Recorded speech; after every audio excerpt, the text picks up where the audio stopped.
Sintonía 1400 Utaro, Rafael Veloz. Miles de soluciones Pinta Casas. Ubícanos en Caracas, en la avenida Río de Janeiro, Las Mercedes. Pinta Casas. Económico, y va a tratar el tema que ronda en la cabeza de todos los venezolanos, de todos los ciudadanos de este gran país.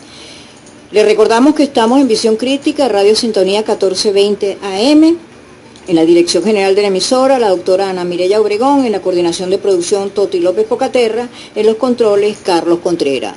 Y recordemos que el conductor de este espacio es el diputado Rafael Veloz y quien lo produce Teresa López. La doctora Tamara, especialista en Derecho Económico en la universidad, nos va a tratar el tema económico, pero antes le sugerí que por favor, hoy como es el día de como abogada, como venezolana, para poder tratar esto. Según Antonio Guterres, secretario general de las Naciones Unidas, la trata de personas adopta muchas formas y no conoce fronteras. Demasiado a menudo los tratantes de personas actúan con impunidad y sus delitos no reciben la atención suficiente. Esto no puede seguir así. Ahora le damos el pase a la doctora Tamara. Muchísimas gracias por esta oportunidad y efectivamente ese es un problema global. Se estima que más de 140 millones de personas viven en situación de esclavitud o cuasi esclavitud en el mundo en este momento. Y en el caso del venezolano en particular, está en el radar de las Naciones Unidas, en el radar de Human Rights Watch, en el radar de Amnistía Internacional, en el radar de otras organizaciones, el tema del tráfico de personas en el ámbito básicamente de explotación sexual. Hasta ahora no hay indicios, pero puede haberlo, de situaciones de cuasi esclavitud de personas en el ámbito básicamente de trabajos manuales, que es la otra vertiente. Basta entonces encontrar a un niño o una niña bonita, con necesidades económicas y con ganas de irse del país, tres cualidades que como que son bastante comunes en este país, para ofrecerle villas y castillas y llevarle a algún otro país, y el desmantelamiento de redes de prostitución en España, en República Dominicana, en Panamá, donde están involucrados venezolanos como explotados, nos abre señales de alerta temprana sobre que estas personas o este tipo de explotación está haciéndose la regla. Más recientemente también con islas del Caribe, con países tales como ha habido indicios también en Surinam, en islas del Caribe como Trinidad y Tobago, en Curazao, Aruba, de tal manera que se está convirtiendo en un problema de explotación sexual a través del tráfico de personas. Muy buenas tardes, quien les habla Rafael Veloz. Queremos agradecer a Tamara Adrián, con la cual formamos parte de la bancada de diputados de la Asamblea Nacional por el bloque caraqueño. Tamara fue electa en lista y este servidor por el circuito número 5.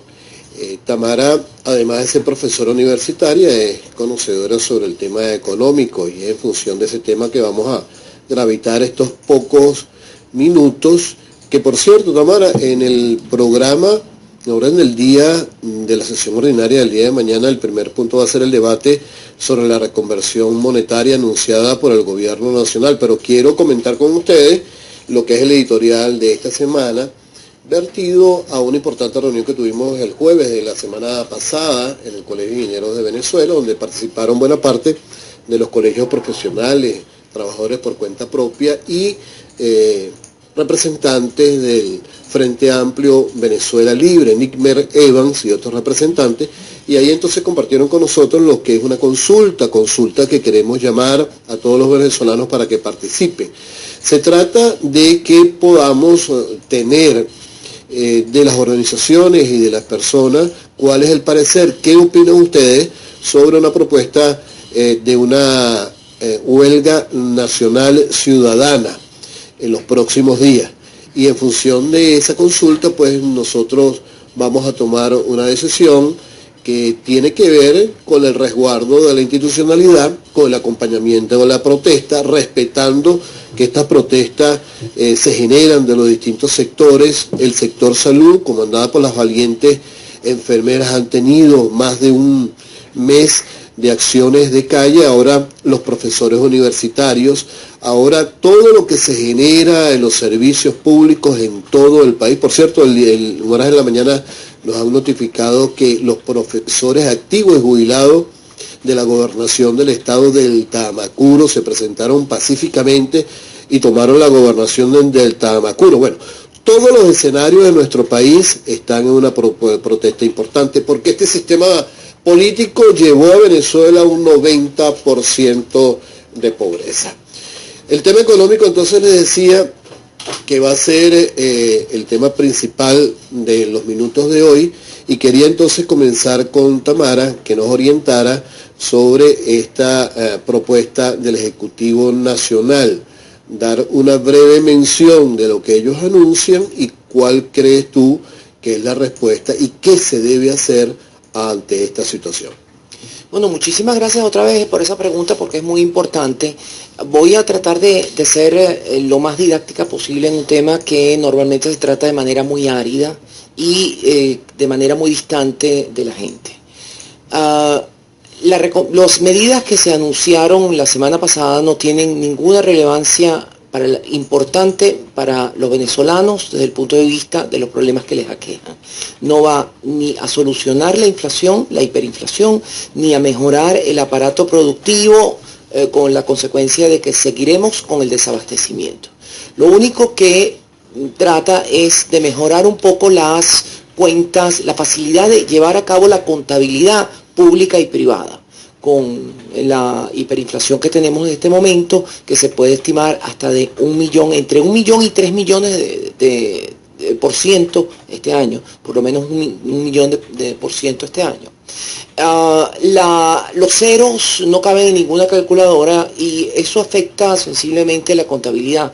No hay programas de contabilidad en el mundo que lleven tantos ceros, y cuando se trata de la contabilidad de un estado o de una gran compañía, eso le impide llevar a cabo una contabilidad sino por vía de aproximación. Entonces es un problema meramente práctico, pero que no tiene ningún tipo de incidencia sobre la vida de cada quien. Porque lo único que va a complicar al mundo, porque la propuesta inicial de quitar 3 ceros iba un poco manejable, de quitar 6 ceros también podía en la gente, en el imaginario colectivo, pasar 1 millón de bolívares a 1 bolívar, o antes con 3 ceros pasar 1 millón de bolívares y quitarle 3 ceros y ponerle 1000, que la gente hasta instintivamente decía eso vale 1000 bolívares, para referirse a 1 millón. Ponerle 5 ceros es una operación matemática que muchas veces va a confundir a muchísima gente. No es lo mismo decir que 1 millón de bolívares es 1 bolívar que 1 millón de bolívares es 10 bolívares. Eso es ciertamente complicado para la mayoría de las personas, pero además no tiene ninguna consecuencia. ¿Por qué? Porque el dinero como valor de intercambio es simplemente un valor de intercambio con de manera, digamos, convencional. Las personas han decidido que esto vale tanto o aquello vale tanto. Pero ¿cuál es el valor del dinero? Que es lo importante. El valor del dinero depende de 3 variables, que son las que nos están afectando. 1, la confianza, que es una variable inmaterial. 2, la productividad de un país. Y 3, las reservas que tiene esa moneda, el emisor de esa moneda. El conjunto de estas 3 variables es lo que hace decir el dólar vale tanto, el bolívar vale tanto o el euro vale tanto. Y las diferencias en que se transan entre una moneda, entre el euro, por ejemplo, y el dólar, y se dice subió el euro, bajó el euro, subió el dólar, bajó el dólar con relación a esas otras monedas, tiene que ver básicamente con esas características. Una economía se porta mejor, entonces su moneda vale más. Una economía se porta peor y su moneda vale menos con relación a otras. Si tiene más reservas, vale más. Si tiene menos reservas, vale menos. Si la gente tiene más confianza, vale más. Si tiene menos confianza, vale menos. Son 3 elementos que se intercambian entre ellos. En Venezuela prácticamente no hay reservas. Las reservas que tiene el Banco Central, apenas de reservas operativas, apenas alcanzan a unos 400 a 600 millones de dólares, nada más. Las reservas en oro no se sabe cuánto hay, porque en el momento en el cual se trajo el oro a Venezuela y no sabemos si está o no está, cuánto se sacó, no hay nada auditable ahí. No hay auditable absolutamente. Y en tercer lugar, los títulos públicos que representan en la otra parte del respaldo, los títulos públicos internacionales, han sido contaminados por títulos de deuda pública de Nicaragua, de Cuba, de países que no tienen capacidad, que no tienen mercado, e inclusive ahora con títulos de PDVSA y más recientemente con esta otra aberración que apareció en la misma Gaceta de la Reconversión, que es la supuesta atribución al Banco Central por vía de reservas de lo que para monetizar un yacimiento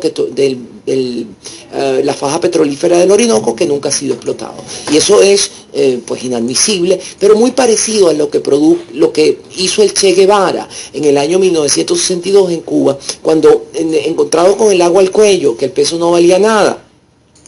Dijeron, bueno, como no tenemos reservas, entonces como ya hemos nacionalizado toda la industria, entonces las reservas del Banco Central son todas las industrias que tiene ahora Cuba. Entonces se me parece mucho esa historia por esa vía.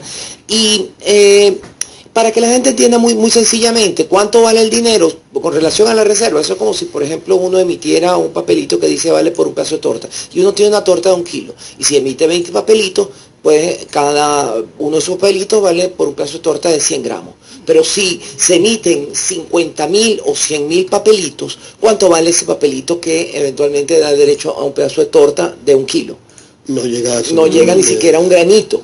Y eso es lo que nos está pasando. Nuestro Bolívar, que deberíamos quitarle ese nombre porque le estamos haciendo una afrenta a Bolívar, por cierto, la verdad es que no vale absolutamente nada porque no tenemos reservas. Estamos conversando con Tamara Adrián, diputada de la Asamblea Nacional por Caracas. Tamara, el tema del anclaje, ¿no? El tema del anclaje en la cual ha indicado Nicolás Maduro que vamos a someternos al petro, a una moneda que es electrónica. O sea, ¿cómo se entiende eso? ¿Eso es viable? ¿Qué quiso decir Nicolás Maduro con esa medida? Bueno, hasta ahora ningún economista lo ha entendido. Nadie entiende cómo se puede anclar algo que no existe. El petro no existe, básicamente. Fue una intención que tuvo el gobierno, pero no ha habido ninguna evidencia que se haya transado jamás nada en esa criptomoneda. Y para que algo se ancle, y eso ha sido una medida que se ha tomado en muchas ocasiones para tratar de controlar la hiperinflación, es anclar la moneda interna de un país a una moneda externa que valga igual que esa otra moneda, es lo que se quiere básicamente decir que se ancla. Es como cuando tú echas un ancla de un barco. Ahora, para que el ancla de un barco funcione, tiene en primer lugar que anclarse. En el caso de el ancla con otra moneda o con otro valor, tiene en primer lugar que esa otra moneda o ese otro valor tiene que tener un valor, y el petro no tiene ningún valor. Es una figura que es fantasmal, una ficción que no tiene absolutamente ningún valor. Por ende, a lo que no tiene valor no le puede dar valor, es decir, lo que no tiene valor no le puede dar valor al Bolívar. Las palabras de Nicolás Maduro entonces no le conceden valor al petro. Vamos, Teresa. Diputada, un oyente nos pregunta, hubo un año de preparación para la reconversión del 2008 con una amplia campaña informativa, esperan que los ciudadanos se ajusten a la eliminación de 5 dígitos en menos de un mes, o esto es un trapo rojo para distraernos de todo lo que está sucediendo en el país. Fíjate, yo respondería esa pregunta de la manera siguiente. Nunca han llegado, o todavía no han llegado, sino aparentemente porcentajes mínimos de la nueva moneda. Y si inicialmente se quería hacer esa reconversión con 3 ceros, luego se propone 5 ceros.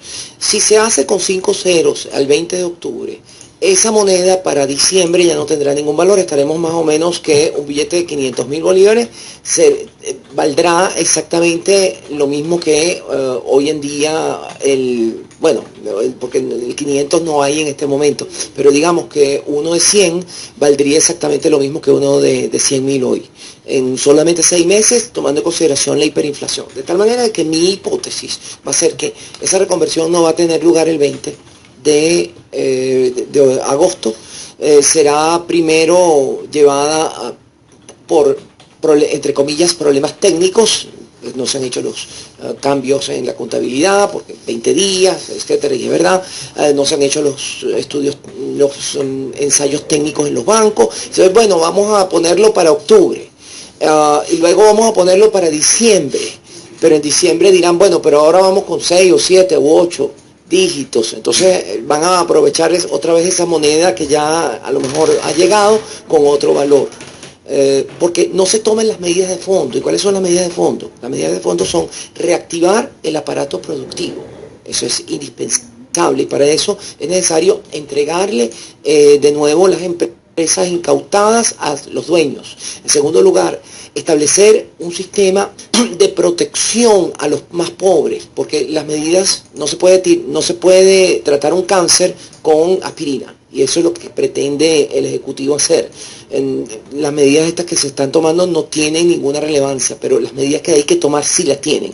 En tercer lugar, el evitar totalmente el financiamiento del déficit público a través de la emisión de dinero por parte del Banco Central. Hoy en día, básicamente, PDVSA, las empresas de Guayana, las empresas públicas en general y el propio Estado se nutren de la emisión por parte del Banco Central de dinero.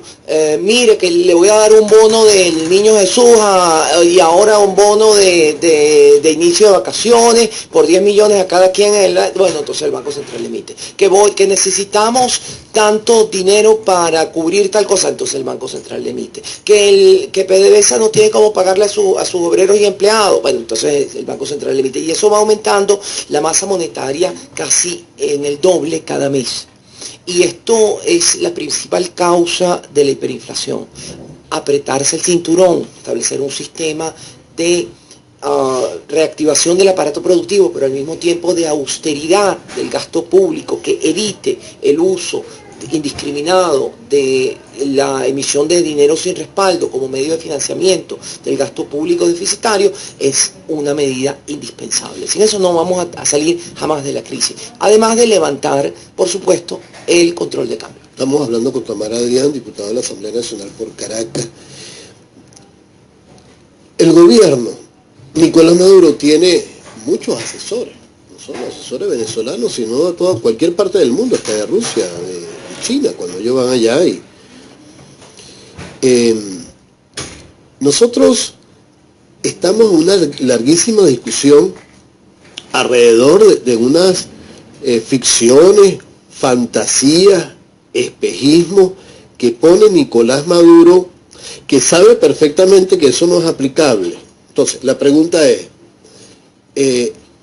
esto es puesto de manera exprofeso, es puesto por Nicolás Maduro para que sigamos nosotros pedaleando y conversando alrededor de estas irrealidades y ellos seguir entonces en su programa de mantenerse en el poder. ¿O tú crees que realmente el anclaje al petro o todo este tipo, o suspender los impuestos a las exportaciones, que también lo anunció, o la eliminación de estos ceros, no 6 sino 5 ceros, va a ir progresivamente moviendo la economía en sentido positivo? Y termino con esto, ¿no? Es pública las declaraciones de distintos voceros, hay grupos dentro del régimen en el cual indican la necesidad de liberalizar la economía, de poner la economía más hacia la derecha, según los términos de ellos, ¿no? Bueno, 3 consideraciones, Tamara, que quisiéramos que la tuviéramos contigo, pero vamos a identificar antes a la emisora. Estamos conversando con Tamara León, diputada por Caracas, especialista en Derecho Económico, y dejamos unas preguntas al aire para que Tamara las comentara. Adelante, Tamara. Sí, súper importantes esas preguntas. Yo creo que hay una cuestión que nadie puede ocultar, es que este tipo de regímenes siempre ha llegado a depauperar, a volver literalmente porquería todo lo que existe, el aparato productivo, la cohesión social, y eso es como que una consecuencia inevitable de que tú no puedes repartir lo que no hay, lo que no se produce, porque lo que creas y repartes es miseria. Al comienzo tú puedes repartir la riqueza que existía, cuando se acaba esa riqueza ya no hay más nada que repartir, sino las migajas que quedan. Ahora, todos estos regímenes también siempre han tomado esa situación de miseria creada como una oportunidad de opresión totalitaria, de mantenimiento de la gente amarrada por el estómago. Y es lo que estamos viendo en las colas que estábamos comentando aquí enfrente de este edificio donde estamos. La gente tiene una cuadra de cola para comprar probablemente algo en un abastico pequeño que está enfrente, algo que no sabe ni siquiera lo que es, porque yo me paré al lado y le pregunté, ¿y qué van a vender acá? Me dice, no sé, algo va a llegar. Es algo.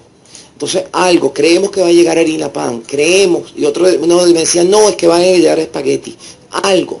Entonces, es la venta de la ilusión de que eventualmente puede llegar algo, porque es que si no, no comes. Esa forma de dominación totalitaria es una consecuencia de toda la miseria que se ha creado, un daño colateral. Ahora, si tú me preguntas, ¿fue planificado eliminar la riqueza venezolana y pasarnos, como digo yo a veces, del segundo mundo al cuarto mundo sin haber pasado por el tercero? El cuarto mundo es ese que se caracteriza desafortunadamente por una pobreza generalizada, por ausencia de servicios, ausencia de transporte, ausencia de lo más básico, de medicina, la más básica. Ese es el cuarto mundo, el más miserable de todos los pueblos miserables, en los que nos han convertido en un corto lapso de tiempo. No, yo creo que fíjate que Chávez se le vendió la idea de que el petróleo nunca iba a bajar de precio. Y todo se hizo con la idea de que el petróleo efectivamente nunca iba a bajar de precio. En el momento de los más altos precios del petróleo nos endeudamos y pasamos la deuda de alrededor de 26.000 millones de dólares a más de 180.000 millones de dólares. De tal manera de que el proceso era porque se pensaba que no, dinero para pagar siempre habrá, porque el petróleo siempre va a estar en alturas tales que nunca nos va a faltar nada. Y además, ¿para qué tener otras industrias si tenemos el petróleo? ¿Para qué hacer nada más si podemos importar? De tal manera de que todo ese conjunto, conglomerado de circunstancias que se dieron en ese momento, yo creo que fueron gran parte irresponsabilidad, gran parte impericia y en otra parte ya sí el deseo de alguna porción de pasar factura por cualquier cosa. Tamara, no tiene que ver directamente con el tema, pero sí tangencialmente, ¿no? Nicolás Maduro ha llamado para hacer un censo de vehículos y está indicando pues necesariamente que tienes que tener el carnet de la patria, si no tienes que sacarlo, ¿no?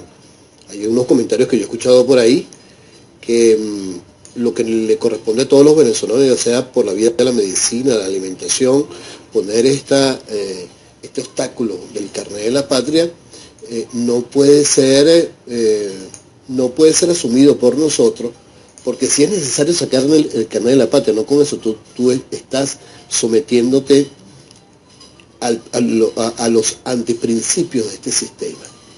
Entonces, dos preguntas. ¿Qué te parece con este tema del censo que van a hacer de los vehículos? Y en segundo lugar, ¿no será más conveniente que todo el mundo se saque el carnet de la patria y que colapsemos el sistema? En el año 60 se hizo un censo en Cuba que incluía, por ejemplo, censo de todos los medios de producción, incluyendo las cajas de los limpiabotas. La medida siguiente fue que hasta las cajas de las limpiabotas se las quitaron.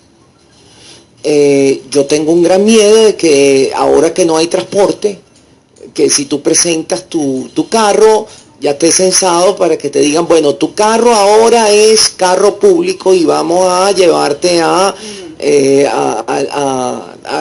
o te lo vamos a quitar, si tú no lo manejas, te lo quitamos y ponemos a transportar gente, para evitar las perreras y cosas de esas así. Yo tengo mucho miedo de que algo de eso se pueda estar cocinando, pero al mismo tiempo la coacción con el carnet de la patria, mira, sí, probablemente piensa mal y acertarás, porque no, eventualmente sí, si todo el mundo se saca el carnet de la patria, todo el mundo recibe el bono y los bonos esos. Y todos podemos reclamar. Y todos podemos reclamar. Vamos a pedirlo. Bueno, es una hipótesis, estamos conversando aquí al aire. Sí, yo estoy diciendo una cosa loca, pero o sea, yo no lo haría, no lo hago, no lo haré, no pienso hacerlo, pero tengo la idea.